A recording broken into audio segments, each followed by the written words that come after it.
First of all, let's say congratulations to PewDiePie, the first independent YouTube channel to reach 90 million subscribers. If he was a country, he'd find himself in between Vietnam and Germany. And of course, let's not forget T-Series, who hit the same phenomenal landmark just half an hour later. But this continued neck-and-neck race between the two channels is starting to raise some interesting and type questions. vidIQ. vidIQ. vidIQ.com. I think we've all got used to the idea of PewDiePie being overtaken by T-Series on occasion. It's happened a number of times throughout the last couple of weeks, as you can see in this time-lapse we made previously. But the curious question is this: having taken the lead, why can't T-Series maintain it and indeed stretch it? The gap always seems to be a few thousand subscribers and doesn't last more than a couple of hours at most, before by the end of the evening, PewDiePie finds himself maybe 15 to 20,000 subscribers ahead. And then we repeat. As day turns to night, or night turns to day, depending on your perspective, PewDiePie has a lead that soon vanishes, and now we find T-Series once again in the lead. This is nothing new. But you can see that the sub gap doesn't really go anywhere, and 15 minutes later PewDiePie regains top spot. And this sort of back and forth will continue on for the rest of the night, or day depending on your perspective.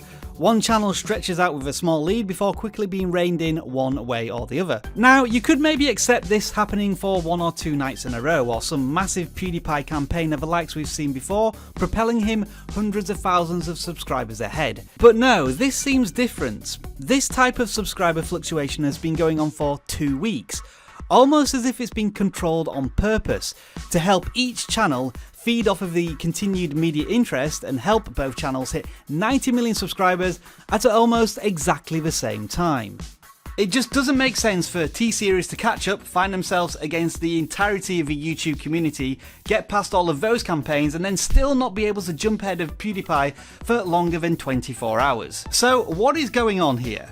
Well, I found a really interesting video by a chap called Meditation, who talks about a controlling algorithm. It's really brilliant stuff, and this is what he thinks happening, in my own graphical way. We know T-Series has been catching up PewDiePie for a long time, years in fact. Before this turned into a race, PewDiePie averaged 30,000 subscribers a day, while T-Series would average in excess of 100,000 subscribers a day. Now yes, when it turned into a race, PewDiePie got these occasional huge subscriber boosts from the YouTube community. But ultimately they can only help for so long against a relentless T-Series YouTube machine. But as both channels grind towards 100 million subscribers, the rules of engagement seem to have changed, as if they are now magnetised to each other, both channels averaging just under 140,000 subscribers a day. So how might this happen? Let's go into conspiracy mode. Let's pretend that T-Series has millions of fake accounts subscribed to their channel, and as they gather more and more real subscribers, they simply shave off the fake ones, thus controlling their ultra consistent subscriber count that they have had for months if not years. Or what if it's the complete opposite? What if it's millions of fake accounts that have been pumped into PewDiePie's channel, and as he gains new and legitimate subscribers, the fake ones are simply sliced off the top, thus keeping a subscriber pace that PewDiePie's channel has never been able to sustain for such a long period of time. It keeps both channels in the news and both channels benefit from it. Now, given the recent numbers and how the subscriber race has changed over the last couple of weeks, I find this theory absolutely fascinating with some plausibility. Do I think it's true or not?